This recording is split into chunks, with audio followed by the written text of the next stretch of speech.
نحمده ونصلي على رسوله الكريم اما بعد فاعوذ بالله من الشيطان الرجيم بسم الله الرحمن الرحيم الحمد لله رب العالمين الرحمن الرحيم مالك يوم الدين إياك نعبد وإياك نستعين اهدنا الصراط المستقيم صراط الذين أنعمت عليهم غير المغضوب عليهم ولا الضالين آمين رب اشرح لي صدري ويسر لي أمري واحلل عقدة من لساني يفقهوا قولي اللهم ربنا ألهمنا رشدنا وأعذنا من شرور أنفسنا اللهم أرنا الحق حقا وارزقنا اتباعه وأرنا الباطل باطلا وارزقنا اجتنابه آمین یا رب العالمین۔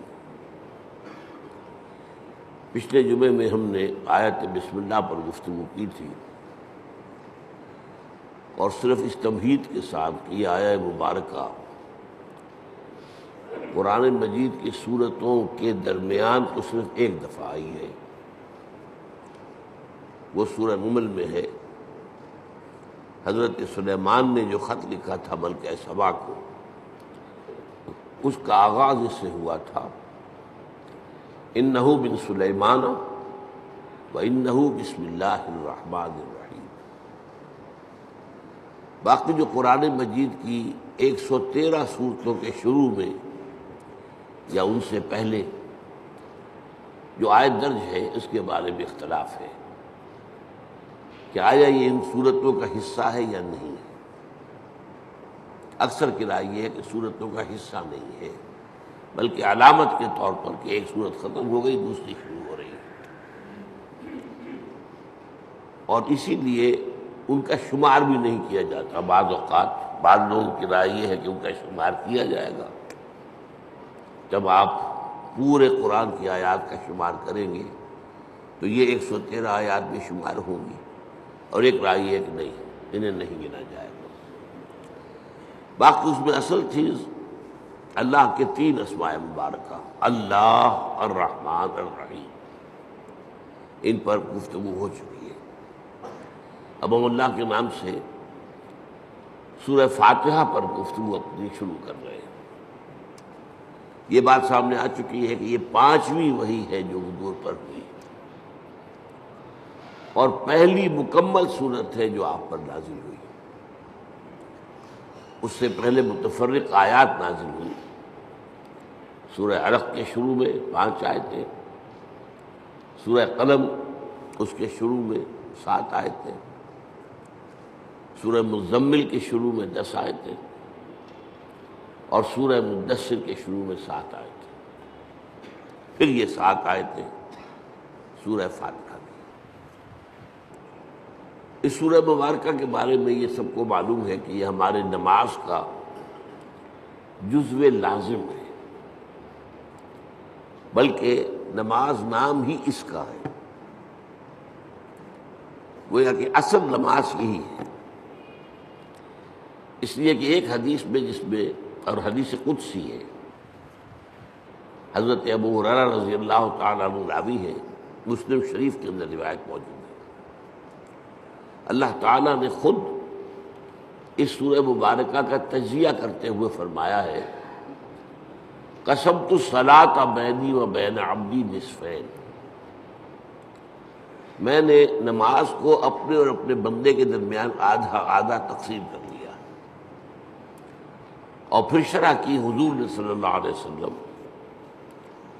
کہ 3.5 آیتوں میں اللہ کی حمد و ثنا ہے اور اللہ کی بندگی کا اقرار ہے، یہ تو اللہ کا حصہ ہو گیا۔ باقی 3.5 آیتوں میں اللہ سے استدعا ہے، دعا ہے، یہ گویا بندے کا حصہ ہوا۔ اس حوالے سے یہ چیز تو بالکل طے ہے کہ یہ 7 آیتوں پر مشتمل ہے۔ البتہ جو لوگ آیت بسم اللہ کو بھی شمار کرتے ہیں پھر یا تو وہ 8 بن جائیں گی، لیکن ساتھ رکھنے کے لیے پھر وہ آخری 2 آیتوں کو ایک کرتے ہیں، صراط الذین انعمت علیہم غیر المغضوب علیہم ولا الضالین، اس کو ایک آیت مانتے ہیں۔ اسی لیے آپ نے دیکھا ہوگا قرآن مجید میں وہاں پھر وہ آیت کا گول نشان نہیں ہے، بلکہ وہ 5 کا حصہ لکھا ہوا ہے، یعنی گویا کہ یہاں کچھ اختلاف ہے۔ آج ہمیں اس کی پہلی آیت کے بارے میں بات کرنی ہے، الحمدللہ رب العالمین۔ سب سے پہلے ہمیں سمجھنا حمد کسے کہتے ہیں۔ حمد کا ترجمہ عام طور پر کیا جاتا تعریف، کل تعریف ہے اللہ کے لیے، یا تمام تعریف اللہ کے لیے، لیکن یہ ترجمہ اس اعتبار سے غلط ہے کہ تعریف کا لفظ بھی عربی کا ہے اور اس کے خاص معنی ہے۔ تعریف کے معنی ہوتا ہے کسی چیز کی پہچان کروانا، معرفت کروانا۔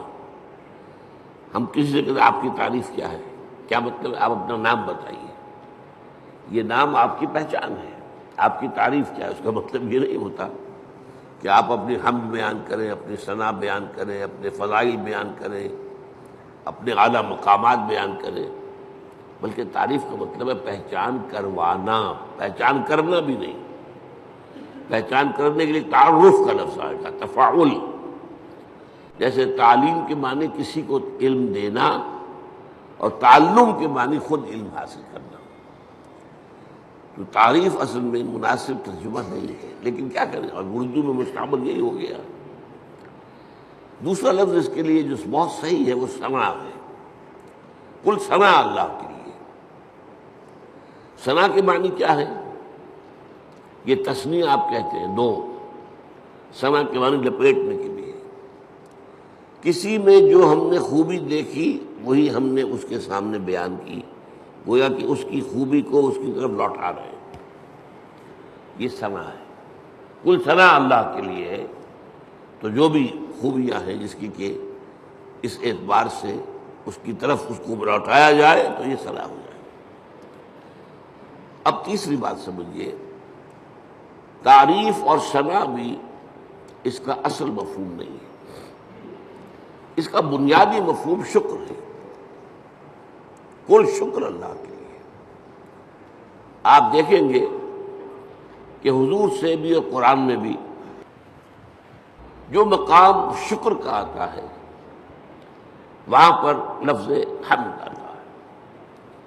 آپ کو بھوک لگی ہوئی تھی، نہ قحط بھی تھی، کھانا کھایا، توانائی ایک جسم میں محسوس ہوئی، آپ نے کیا دعا پڑھی؟ الحمدللہ الذی اطعمنی وسقانی وجعلنی من المسلمین۔ اب یہ مقام شکر ہے کہ ہمیں اس نے کھانا دیا ہے، شکر ہے۔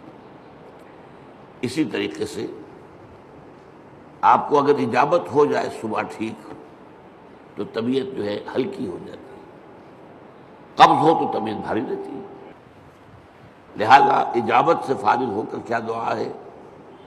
الحمدللہ الذی اذھب عنی الاذی وعافانی۔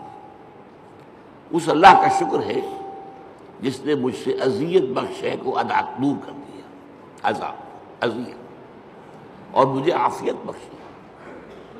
یہ آپ نے حکما کا قول سنا ہوگا کہ قبض جو ہے وہ 100 امراض کی بنیاد بن جاتا ہے۔ تو گویا کہ یہ جو فضلات ہیں ہمارے جسم سے ان کا نکل جانا، یہ ہمارے لیے ایک بڑی رحمت ہے، اس پر اللہ کا شکر ادا کیا جائے۔ تو جہاں کہیں بھی مقام آئے گا کہ شکر کا لفظ آئے، اب آپ کی آنکھ کھلی صبح، رات بھر کی کیفیت نیند کی جو تھی، آپ کا شعور آپ کے پاس نہیں تھا، اور ایک حدیث سے معلوم ہوتا ہے، قرآن مجید کی آیت سے بھی، کہ روح جو ہے وہ اللہ تعالیٰ نیند میں سلب کر لیتا ہے، جان رہتی ہے لیکن روح نکال لیتا ہے۔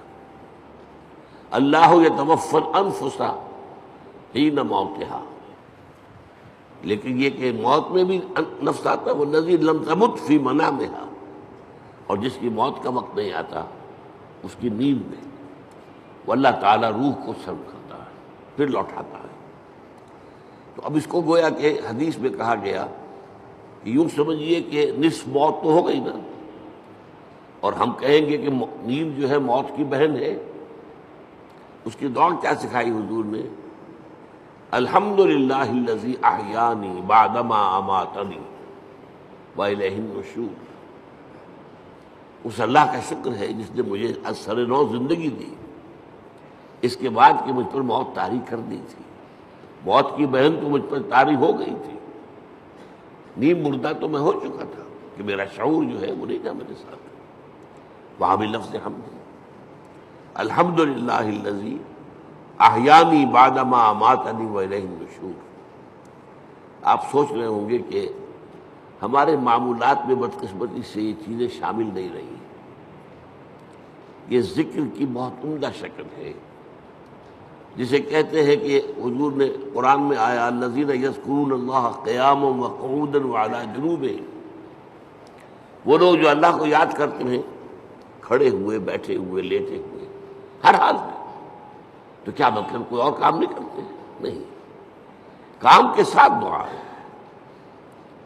آپ کی آنکھ کھلی، الحمدللہ الذی احیانی بعدما اماتنی والیہ النشور۔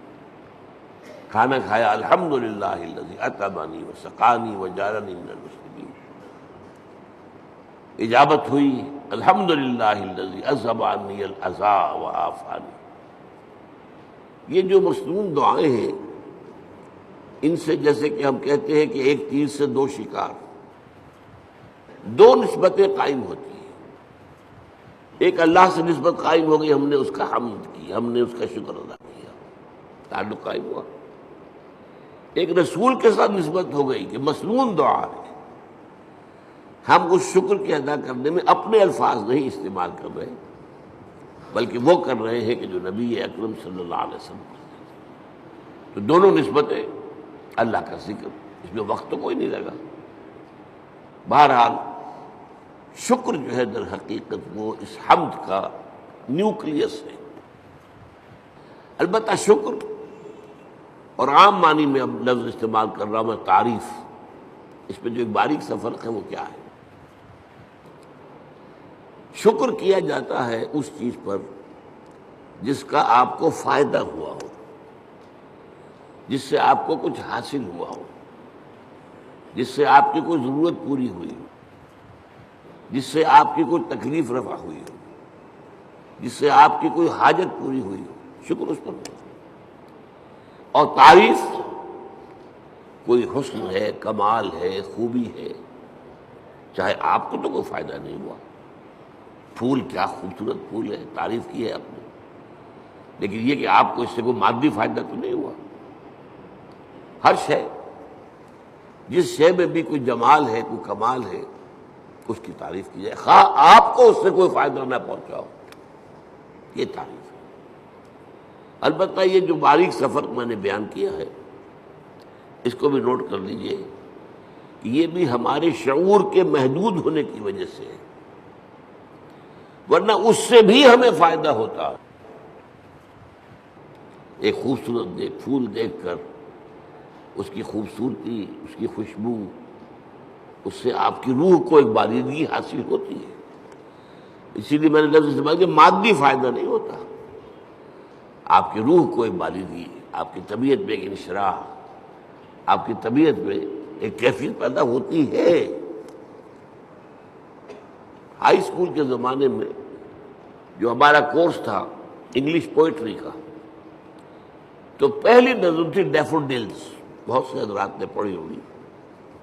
وہ نظم کیا تھی کہ شاعر ایک روز سیر پر نکلا ہوا ہے، ایک پہاڑی کو عبور کر کے وہ جب اس کی چوٹی پر پہنچتا ہے تو دوسری طرف نگاہ گئی، وادی ہے، اور وادی بھری ہوئی ہے ڈیفوڈل کے پودوں سے اور اس کے پھولوں سے، اور پھول لہرا رہے ہیں ہوا کے اندر، ناچ رہے ہیں ہوا میں۔ یہ منظر جو ہے، اب اس سے اسے کوئی فائدہ تو نہیں پہنچا، کوئی مادی فائدہ نہیں پہنچا، لیکن شاعر اصل میں کہتے ہی اسے جس کا شعور زیادہ زندہ ہو، شاعر کہاں سے بنا ہے؟ شعور سے. شاعر زیادہ حساس ہوتا ہے. وہی چیز جو آپ نے بھی دیکھی شاعر نے بھی دیکھی، اس نے اس کا ایک زیادہ گہرا اثر دیا. تو وہ شاعر کہتا ہے، ورڈزورتھ نام کا شاعر ہے یہ، I gazed and gazed but little thought what wealth the scene to me had brought. میں دیکھتا رہا لیکن مجھے یہ خیال نہیں آیا کہ یہ سین، یہ نظارہ جو میں نے دیکھا ہے، اس سے مجھے کیا دولت ملی. اب اس کے بعد اسے احساس ہوا فراف من کائچ لائی، کیونکہ اکثر اب ہوتا ہے کہ میں جب اپنے کاؤچ پر، اپنے بستر پر لیٹا ہوتا ہوں، ان ویکنٹ اور ان پینسو موڈ، کسی فکر میں ہوں یا خالی ذہن ہوں، they flash upon that inward eye which is the bliss of solitude. وہ ڈیفوڈی کا نظارہ جو ہے میری اندرونی آنکھ کے سامنے آ جاتا ہے. They flash upon that inward eye which is the bliss of solitude, جو کہ انسان کی تنہائی کا سب سے بڑا، یوں سمجھیے کہ اس کی نعمت ہے. And then my heart with pleasure fills and dances with the daffodils. اب پھر میرا دل جو ہے خوشی سے بھر جاتا ہے، اور وہ بھی ان ڈیفوڈلز کے ساتھ ناچنا شروع کر دیتا ہے. تو یہ اندرونی چیز انسان کو ملتی ہے، اور یقیناً لیکن یہ کہ عام آدمیوں کو اس کا احساس نہیں ہوتا. البتہ جو مادی جو فائدہ ہوتا ہے، جیسے بھوک سے نجات ملی، پیاس سے نجات ملی، اور کوئی آپ کا کام ہوا، اسی طرح یہ لفظ استعمال ہوتا ہے قرآن میں. جب اللہ تعالی ہمیں پہنچا دے گا اپنے فضل و کرم سے جنت میں، جب داخل ہوں گے تو جو ترانہ ہوگا وہ کیا ہوگا ہماری زبان پر؟ الحمدللہ الذی ہدانا لہذا وما كنا لنہتدی لولا ان ہدانا اللہ. سارا شکر اس اللہ کا ہے جس نے ہمیں یہاں تک پہنچایا. یہ ہدایت کے معنی ہم جب آخری حصہ پڑھیں گے سورت کا تب تفصیل سے بات کروں گا. ہدایت کے درجے ہیں. ہدایت کا درجہ یہ بھی ہے کہ آپ نے کسی کو کوئی بات بتا دی، ایک درجہ اس سے آگے ہے اس کو خوب اچھی طرح سمجھایا. اب مثال کے طور پر کوئی شخص آپ سے کوئی پتہ پوچھ رہا، بھائی مجھے فلاں جگہ جانا ہے، ذرا مجھے بتائیے. آپ نے کہا یوں جانا، ادھر مڑ جانا، ادھر چلے جانا. امریکہ میں جو ہے وہ گنتی کرتے ہیں لائٹس کے ساتھ، ٹریفک لائٹس.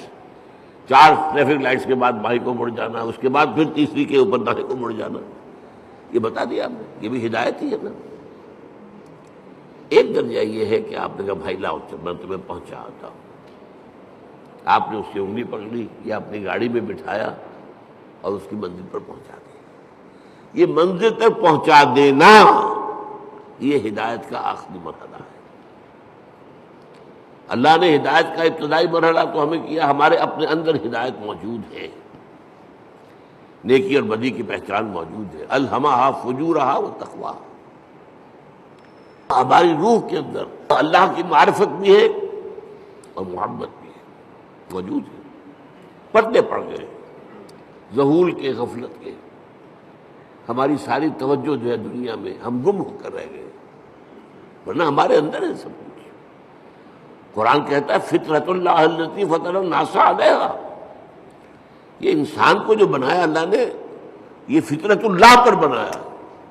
فطرت اللہ التی فطر الناس علیہا ہے. ہمارے اندر معرفت بھی ہے، محبت بھی ہے.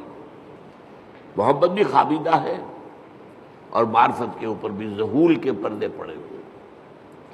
اسی لیے قرآن اپنے آپ کو کیا کہتا ہے؟ تذکرہ. کلا انہا تذکرہ، یاد دہانی ہے. فذکر بالقرآن من یخاف وعید.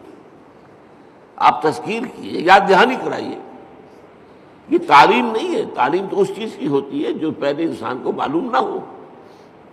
تذکیر وہ ہے جو آپ کو یاد تھی، معلوم تھی، بھول گئے آپ، لیکن آپ کے علم میں تھی، بھول گئے. تذکیر، یاد دہانی. بھئی فلاں وقت ہوا تھا نا معاملہ، تمہیں یاد نہیں رہا، یہ آپ تذکیر کر رہے ہیں.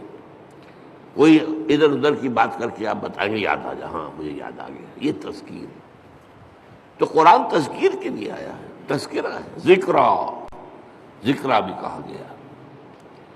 وَلَقَدْ يَسَّرْنَا الْقُرْآنَ لِلذِّكْرِ فَهَلْ مِن مُدَّكِرٍ، اس یاد دہانی کے، ورنہ تمہارے اندر موجود ہے، اللہ کی معرفت ہے، اللہ کی محبت ہے، نیکی اور بدی کا شعور ہے، یہ دے کر دنیا میں بھیجا ہے تمہیں۔ اور اس کے بعد یہ ہے کہ اس سے اگلی ہدایت اللہ نے اپنی کتابیں نازل کر دی، اللہ نے اپنے نبی بھیج دیے، اپنے رسول بھیج دیے۔ پھر اس سے اگلی ہدایت کیا ہے؟ تم ارادہ کرو خیر کا، اللہ توفیق دے گا اور انگلی پکڑ کر تمہیں پہنچائے گا۔ یہ ہے ہدایت کی وہ آخری منزل کہ جب وہ داخلہ ہوگا تو اہل جنت کی زبان پر یہ حمد کا ترانہ ہوگا، الحمدللہ الذی ہدانا لہذا وما کنا لنہتدی لولا ہدانا اللہ۔ اس میں یہ ہے کہ وہاں پہنچا دینا، لیکن اس دعا کو آپ یاد کر لیجئے، کبھی کوئی نئی بات آپ کے علم میں آ گئی تب بھی آیت پڑھیے، یہ اللہ نے مجھے علم دیا ہے، ہم اس قابل نہیں تھے کہ علم خود حاصل کر دیں۔ وہ اس آیت کا ترجمہ کیا ہے؟ کل حمد کل شکر اس اللہ کا ہے جس نے ہمیں یہاں پہنچایا جنت تک۔ ہم پہنچنے والے نہیں تھے، ہم اپنے بل پر، اپنی سمجھ سے، اپنی کوشش سے پہنچنے والے نہیں تھے۔ وما كنا لنهتدي لولا ان هدانا اللہ۔ اسی طرح آپ کو کسی مجلس میں کوئی آپ کو محسوس ہو کہ آپ کے دل کو کوئی روشنی ملی ہے، کوئی آپ کو ہدایت کا کوئی نقطہ ہاتھ آیا ہے، کوئی ہدایت کی طرف آپ کی کوئی توجہ ہوئی ہے، یہ دعا مانگیے، الحمدللہ الذی ہدانا لہذا وما كنا لنہتدی لولا ان ہدانا اللہ۔ چاہے وہ کسی کے ذریعے سے آیا ہو، لیکن الٹیمیٹ سورس تو اللہ ہے نا۔ خود اس کو کس نے بتایا تھا؟ اللہ نے بتایا تھا۔ ہمیں جس نے سکھایا ہے اسے کس نے سکھایا تھا؟ اللہ نے سکھایا تھا۔ اسی طرح الحمدللہ الذی صدقنا وعدہ واورثنا الارض نتبوأ من الجنۃ حیث نشاء۔ ایک جگہ یہ ترانہ آیا ہے، جنت والے ترانہ جو ہے کل حمد کل شکر اس اللہ کا ہے جس نے ہم سے اپنا وعدہ سچا کر دکھایا۔ اس نے ہم سے کہا تھا کہ تم میرے راستے میں چلو گے میں تمہیں جنت دوں گا، آج ہمیں اللہ نے وہاں پہنچا دیا۔ صدقنا وعدہ، اس نے اپنا وعدہ ہمارے ساتھ سچ کر دکھایا اور ہمیں بنا دیا وارث، اس جنت کی زمین کا وارث بنا دیا۔ ہم جہاں چاہے ڈیرا لگائیں، کھلی چھوٹ ہے ہمیں۔ الحمدللہ الذی صدقنا وعدہ واورثنا الارض، زمین کا ہمیں وارث بنا دیا۔ اس سے بعض حضرات نے سمجھا ہے یہ کہ جنت کی ابتدائی منزل اسی زمین پر ہوگی، زمین کا وارث بنا دیا گیا، واورثنا الارض۔ بعض نے کہا نہیں، ارض سے مراد ارض جنت ہے، جنت کی زمین کا ہمیں وارث بنایا۔ لیکن میری ذاتی رائے بھی یہی ہے، اصل میں حساب کتاب یہی ہوگا، میدان حشر اسی زمین میں ہوگا، اس لیے کہ قصہ زمین برسر زمین، آپ نے نیکی یہی کمائی ہے، بدی بھی یہی کمائی ہے، اس کی سزا بھی یہی ہوگی اور اس کی جزا بھی شروع یہاں ہوگی، لیکن شروع ہوگی، جزا کے مرحلے ہیں، اس کے بعد جنت، آسمانی جنتوں کی طرف عروج ہوگا۔ لیکن وہ جو میں نے کئی دفعہ آپ کو بتایا ہے، قرآن مجید میں ایک نزل کا لفظ آتا ہے، نزل، اور ایک عربی میں ضیافت کا لفظ، ان دونوں میں فرق کیا ہے؟ نزیل کہتے ہیں کسی مہمان کو جب کہ وہ فوراً آیا آپ کے ہاں، نظرا، اترا، کوئی اونٹ سے اترا آپ کے دروازے پر، نزیل ہے، گھوڑے سے اترا آپ کے دروازے پر، نزیل ہے، کسی خچر پر تھا، گدھے پر تھا، اترا، نزیل ہے۔ آج آپ کار سے اترتے ہیں، نزیل ہے، نظرہ تو ہے۔ آتے ہی آپ کیا کرتے ہیں؟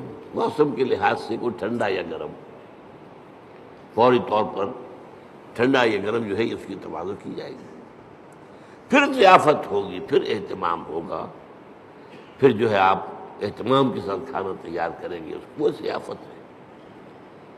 یہ جو قرآن مجید میں یہ نکتہ جو ہے بعض لوگوں کو بہت پریشان کرتا ہے، ذرا لطیف مزاج رکھنے والے لوگوں کو، کہ کیا جنت کے اندر اللہ تعالیٰ حوریں ہوں گی، غلمان ہوں گے، شہد ہوگا، دودھ ہوگا، پھل ہوں گے، یہ مادی چیزیں جو ہیں ان کی کیا قدر و قیمت ہے؟ کیا یہی کچھ ملنا ہے؟ اس کا جواب یہی ہے، یہ نزل ہے، ابتدائی جو ہے مہمان نوازی اس سے ہوگی۔ اور کیوں ہونی ہے؟ ایک بندہ مومن اپنے راستے پر اگر وہ چلتا ہے ایمان اور اسلام پر، تو اس دنیا میں نعمتوں میں سے اکثر آلات میں محروم رہتا ہے۔ حلال کے ذریعے سے کہاں آپ پھل لائیں گے، کہاں اپنے بچوں کو پھل کھلائیں گے؟ آپ کو تنگی ترشی کے ساتھ جو ہے آپ نے اپنے نفس کے اوپر بے قابو رکھا ہے، آپ نے کوئی جنسی جو ہے بے راہ روی اختیار نہیں کی ہے۔ جن خواہشات کو جو اللہ نے ہمارے اندر رکھی ہوئی ہیں ان کو کنٹرول کیا، روکا ہے۔ نہن نفس عن الہوا، خواہشات سے اپنے نفس کو روکے رکھا۔ تو میں کہتا ہوں اس کا منطقی جگہ یہی ہونی چاہیے کہ ان خواہشات کی بھرپور تسکین کا سامان کر دیا جائے جن سے تم نے ہمارے راستے پر چلنے کی وجہ سے اپنے آپ کو محروم رکھا۔ لیکن یہ نزول ہوگا، آخری جنت کی جو نعمتیں ہیں جو اور آگے درجے کھلیں گے، پھر چڑھنا ہوگا، صعود ہوگا۔ اس صعود کے بارے میں تو فرمایا ما لا عین رأت ولا اذن سمعت وما خطر علی قلب بشر۔ وہ جو اوپر کی جنتیں ہیں ان کی نعمتوں کے بارے میں حضور کے الفاظ ہیں، وہ تو وہ ہے جو نہ کسی آنکھ نے دیکھی، نہ کسی کان نے سنی، نہ کسی کے دل میں ان کا احساس اور ادراک وارد ہوا۔ وہ یہاں بیٹھ کر تو ہم اندازہ کر ہی نہیں سکتے۔ یہ تو ہم اندازہ کر سکتے ہیں نا کہ وہاں انگور ہیں، وہاں کھجوریں ہیں، وہاں جو بھی ہیں پھل ہیں، رمان ہیں، انار ہیں، وہاں دودھ ہے، وہاں شہد ہے، وہاں ہر چیز موجود ہے، یہ تو ٹھیک ہے۔ اگرچہ ان کے ذائقے جو ہوں گے وہ یہاں کے ذائقے کے مقابلے میں، چنانچہ 30 سے جو رکوع ہے سورہ بقرہ اس میں کہا گیا اتوبہ متشابہہ، وہ ملتی جلتی چیزیں ہوں گی۔ یہ بھی انار ہے، یہ انار، لیکن جنت کا وہ انار کچھ اور ہی ہوگا، اس کا ذائقہ آپ کے اس وقت تصور نہیں کر سکتے۔ اس انگور کا ذائقہ کچھ اور ہی ہوگا۔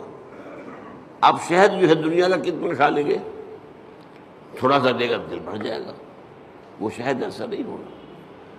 جیسے وہاں کی آگ ایسی نہیں کہ ایک دفعہ جلا دے تو بس جل گیا جسم، نہیں، پھر کھال دے دی جائے گی، پھر جو ہے دوبارہ اس کے اندر حس پیدا کر دی جائے گی۔ اس لیے کہ حس جو ہے وہ سینسٹیونیس جو ہے وہ تو اسی میں، کھال میں ہے۔ کھال جلنے کے بعد آپ کا گوشت جل رہا ہوگا تو آپ پتہ بھی نہیں چلے گا کیا ہو رہا ہے، اس لیے کہ اس میں سینسیشن ہے ہی نہیں۔ تو بہرحال جنت کی نعمتوں کو میں آپ سے عرض کر رہا تھا کہ یہ یہیں پر میدان حشر ہے۔ اب میرا گمان ہے، اب یہ باتیں جو ہیں وہ یقین کے درجے میں نہیں ہے، نہ ان کو اس بانی میں آپ لیجئے۔ میرا گمان یہ ہے کہ جہنم اس زمین کے پیٹ میں موجود ہے۔ آپ کو معلوم ہے جو وہاں کی گرمی ہے، جب آتش فشاں پھٹتا ہے تو کیا نکلتا ہے؟ لاوا۔ وہ چٹانیں جو ہیں پگھلی ہوئی، وہ لاوا، وہ سارا تو پیٹ میں ہے۔ اب کیا ہوگا سوچئے، ایک گیند ہے، فٹ بال ہے، اس کے پیٹ میں کچھ ہے، جب آپ اس گیند کو کھینچیں گے ادھر سے ادھر سے، چپٹی ہوگی تو درمیان کی چیز باہر آ جائے گی کہ نہیں؟ وَإِذَا الْأَرْضُ مُدَّتْ وَأَلْقَتْ مَا فِيهَا وَتَخَلَّتْ۔ وہ دن قیامت کا کیا جب زمین کو کھینچا جائے گا۔ وَإِذَا الْأَرْضُ مُدَّتْ إِذَا السَّمَاءُ انشَقَّتْ وَأَذِنَتْ لِرَبِّهَا وَحُقَّتْ وَإِذَا الْأَرْضُ مُدَّتْ وَأَلْقَتْ مَا فِيهَا وَتَخَلَّتْ وَأَذِنَتْ لِرَبِّهَا وَحُقَّتْ۔ اب وہ کھینچیں گے آپ تو اس کے اندر سے درمیان چیز باہر نکل آئے گی، یہ ہوگی جہنم۔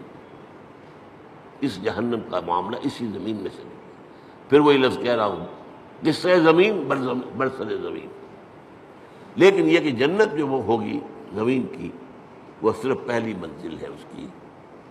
وہ آپ کہہ لیجئے کہ وہ در حقیقت استقبالیہ ہے جو وہاں پر ہو رہا ہے، اور وہاں پر نزل دیا جا رہا ہے. یہ ساری چیزیں جو گنوائی گئی ہے قرآن میں، یہ نزل کے درجے میں، پھر اونچے درجے ہوں گے، پھر اونچے درجے ہوں گے. تو بہرحال یہ میری بات کہاں سے چلی تھی؟ الحمدللہ الذی صدقنا وعدہ واورثنا الارض نتبوأ من الجنۃ حیث نشاء. کل شکر اس اللہ کا ہے جس نے ہم سے اپنا وعدہ پورا کیا اور ہمیں زمین کا وارث بنا دیا. یہ زمین جو تھا کہ میں نے کہا اکثر کے نزدیک تو جنت ہے، جنت کی زمین جس کا وارث ہم بنے گے، لیکن بعض کا خیال، میری رائے بھی یہی ہے، وہ یہی زمین ہے. اس لیے کہ آپ کو معلوم ہے سورہ فجر میں کیا فرمایا؟ وَجَاءَ رَبُّكَ وَالْمَلَكُ صَفًّا صَفًّا. جاء ربک، آ جائے گا تمہارا رب. اللہ تو نزول فرمائے گا، میدان حشر میں آئے گا، یہی مقدمہ ہوگا، یہی عدالت لگے گی. جاء ربک والملک صفا صفا. تمہارا رب بھی آ جائے گا اور پھر فرشتے ہوں گے صفے باندھے ہوئے، قطار اندر قطار. یہ نزول ہوگا. وَيَحْمِلُ عَرْشَ رَبِّكَ فَوْقَهُمْ يَوْمَئِذٍ ثَمَانِيَةٌ. وہ جب اللہ تعالیٰ اپنے اس عرش سے اتر کے اس زمین تک آئے گا، اب وہ کیا کیفیت ہوگی، آپ اس کے لیے کچھ نقشہ ذہن میں، کوئی مادی کوئی وجود اللہ کا نہ سمجھیے، لیکن کوئی کیفیت ہے جس کا نام، جس کو ان الفاظ سے تعبیر کیا گیا. اب الفاظ ہے تو کسی درجے میں مناسبت ہوگی. وہ حقیقت تو اس وقت کھلے گی، جیسا کہ میں نے کہا جنت کی نعمت ہوگی، حقیقت اس وقت کھلے گی. ما لا عین رأت ولا اذن سمعت وما خطر علی قلب بشر. اور قرآن میں جو آتا ہے لہم ما یشاؤون فیہا ولدینا مزید. اہل جنت کے لیے وہ تو سب کچھ ہوگا ہی جو وہ چاہیں گے، ہمارے پاس اور بھی بہت کچھ ہے جس کا تصور ہی نہیں ہوگا. میں نے اس کا ایک واقعہ یاد آ گیا مجھے، اب کئی دفعہ بیان کیا میں نے.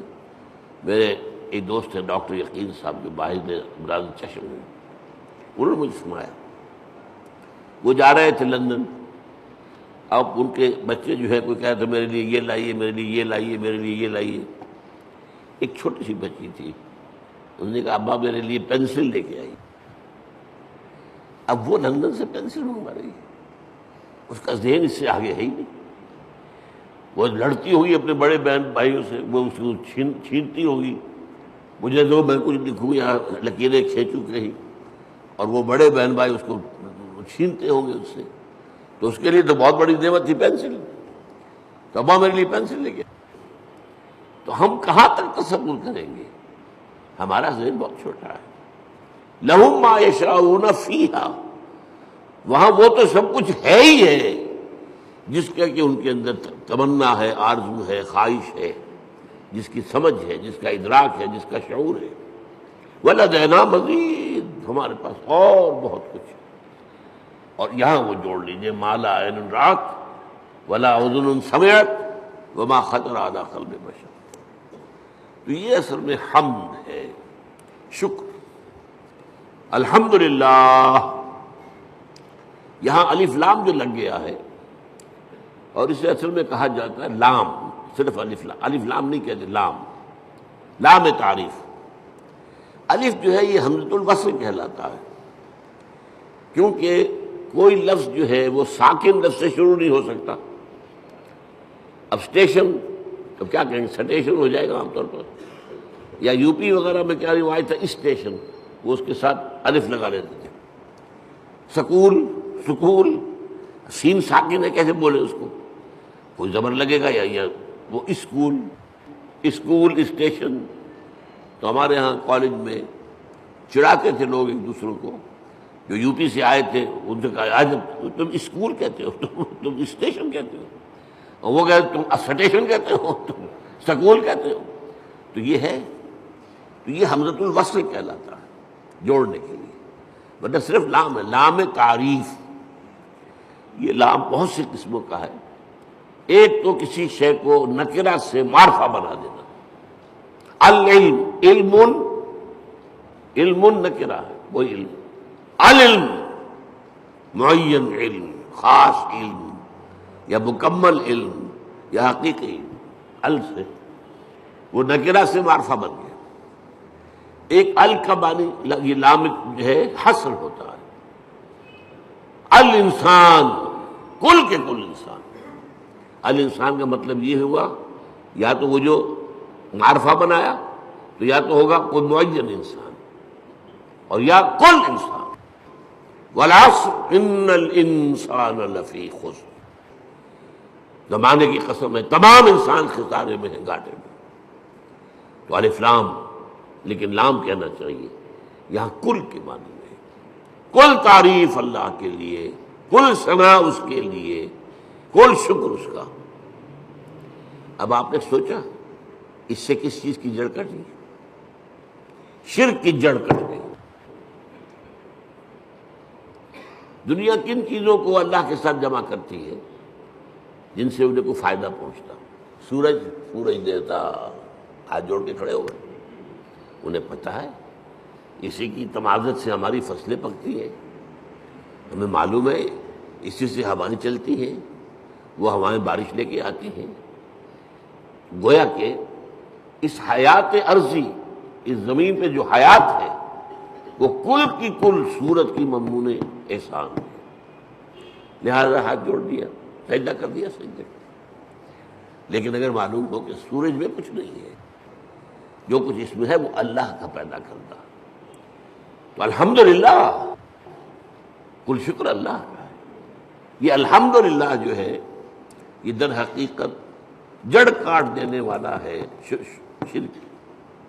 کسی اور میں کوئی خوبی دیکھی، پھول خوبصورت ہے، آپ کہیں گے، عام آدمی کہے گا بڑا خوبصورت پھول ہے، بندہ مومن کیا کہے سبحان اللہ، اسے تو اللہ یاد آیا، اس پھول میں تو کچھ نہیں ہے، تو اللہ کا طرف سے اس کو عطا کرنا ہے۔ آپ کو تصویر دیکھتے مصور کی، اگر وہ بہت اچھی بنی، کس کی تعریف کرتے؟ مصور کی کہ تصویر کی؟ تعریف تو مصور کی ہے جس نے کہ تصویر کھینچی ہے، بنائی ہے۔ تو در حقیقت الحمدللہ، اور یہ جان دیجئے یہی شکر جو ہے عبادت کی شکل اختیار کرتا ہے۔ کیوں؟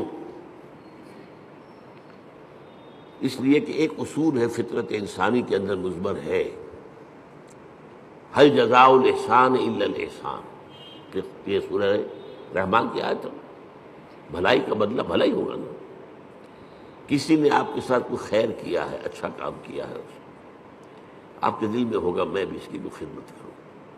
اگر انسانیت آپ میں ہے تو اس شکر کا بدلہ، جیسے کہ ہمیں معلوم ہے کہ حضور ہدیہ قبول کرتے تھے لیکن ہدیہ دیتے بھی تھے، چنانچہ جو بھی کوئی آپ کے ساتھ بھلائی کرے آپ اس کے ساتھ بھلائی کریں۔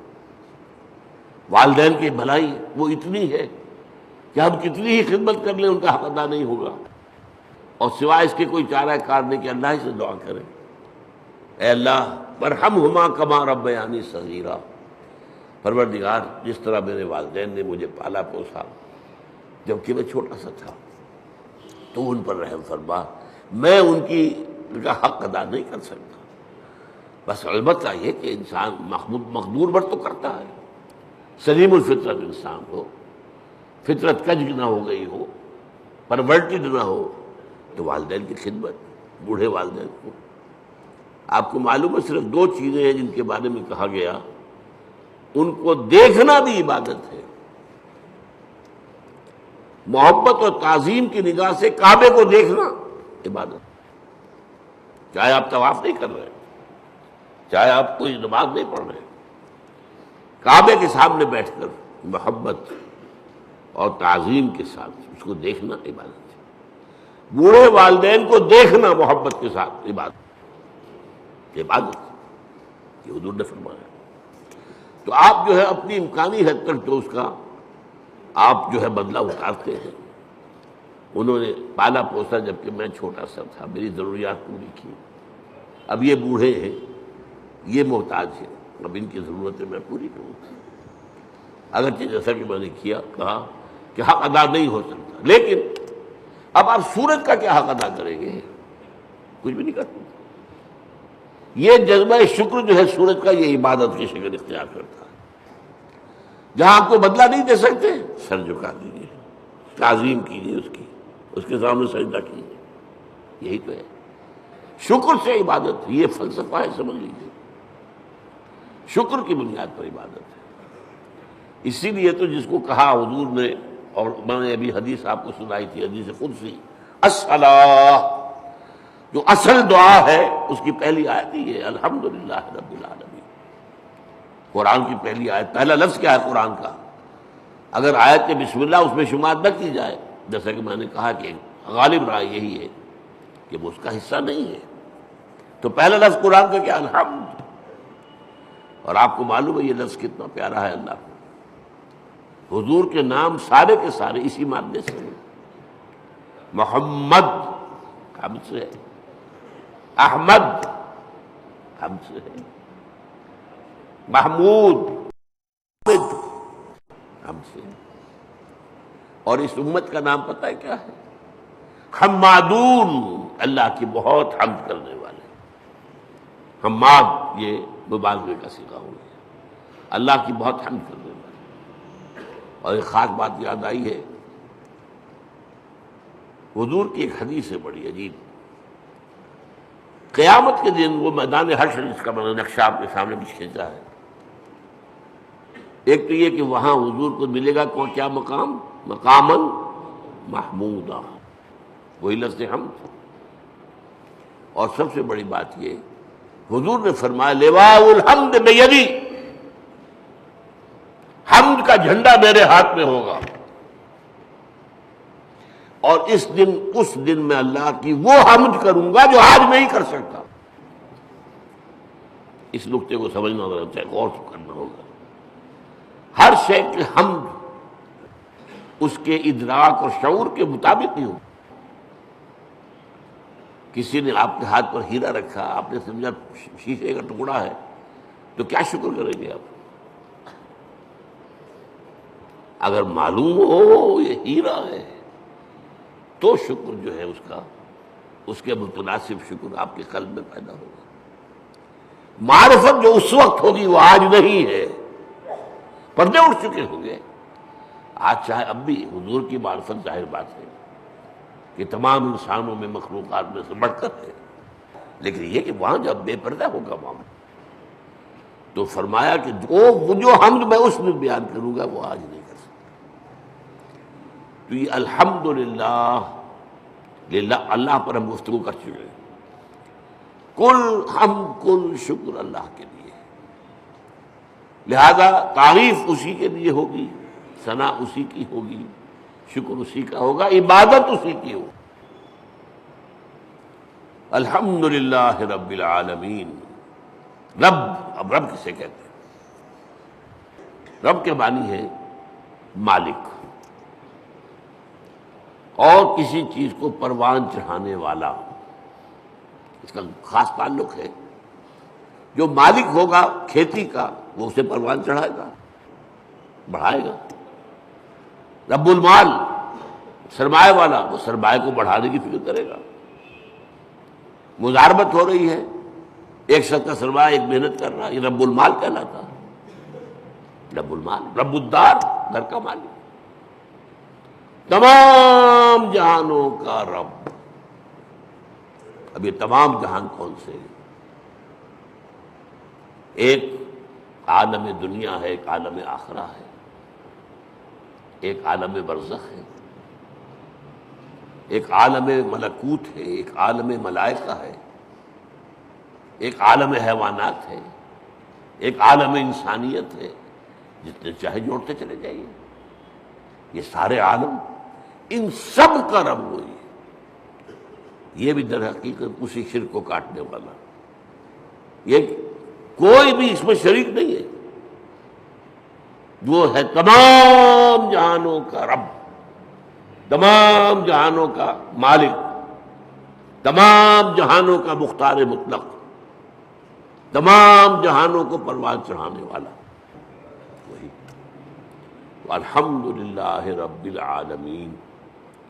کل حمد، کل شکر، کل ثنا اس اللہ کے لیے جو تمام جہانوں کا پروردگار ہے، پالن ہار ہے، روزی رساں ہے، مالک ہے، آقا ہے، جیسا کہ آقا کے لیے بھی رب کا لفظ آتا ہے۔ جب زلیخا نے گناہ کی دعوت دی تھی حضرت یوسف کو، کیا کہا تھا انہوں نے؟ انہ ربی احسن مثوایا، یہ تمہارا شوہر جو ہے عزیز مصر، وہ میرا آقا ہے۔ ظاہر بات ہے خریدا تھا اس نے، اور اس نے مجھے بہترین طریقے پر رکھا ہے، میرے ساتھ اس نے سلوک کیا ہے، اب میں اس کے ساتھ خیانت کروں تو مجھے کس چیز کی دعوت دے رہی ہے؟ تو رب۔ اسی طریقے سے حضرت یوسف کے پاس جب ایلچی پہنچا تھا جیل میں، تو کہا گیا جہاں اپنے رب کے پاس، میں نہیں جاؤں گا اس کے پاس جب تک کہ وہ معاملہ طے نہ ہو جائے جو مجھے بدنام کیا گیا تھا اور بدنام کر کے جیل میں پہنچایا گیا تھا۔ واقعی میں داغدار تھا کیا نہیں؟ ارجع الی ربک، لوٹ جاؤ اپنے رب، بادشاہ کو رب کہا گیا۔ تو رب جو ہے مالک کسی شے کا، رب البیت، رب المال، تو تمام جہانوں کا مالک اور آقا، تمام جہانوں کا پروردگار و پالنہار اللہ ہے۔ بس آج اسی ایک آیت پر گفتگو ہوئی ہے، اگلی آیت تو ہم پڑھ چکے ہیں الرحمن الرحیم، تو اس سے اگلی آیت تیسری جو ہے اس پر انشاءاللہ اگلے جمعے میں، میری طبیعت تو خیر اچھی نہیں چل رہی ہے، میں وعدہ کیے ہوئے ہوں ایک جگہ پر مجھے جمعہ پڑھانا ہے، حویلی لکھا، وہاں ہمارے ایک ساتھی نے مسجد بنائی ہے، تعمیر کی ہے، وہ چاہتے ہیں کہ وہاں جمعہ پہلا میں پڑھاؤں، میں نے وعدہ کر لیا تھا، تو اگر جیسا اس وقت ہوں ایسا بھی ہوا تو انشاءاللہ جاؤں گا، تو پھر شاید اگلے جمعے میں آپ سے یہاں ملاقات نہ ہو، تو اس سے اگلے جمعے میں اب مالک یوم الدین پر گفتگو ہوگی۔ اقول قولی ھذا واستغفر اللہ لی ولکم ولسائر المسلمین والمسلمات۔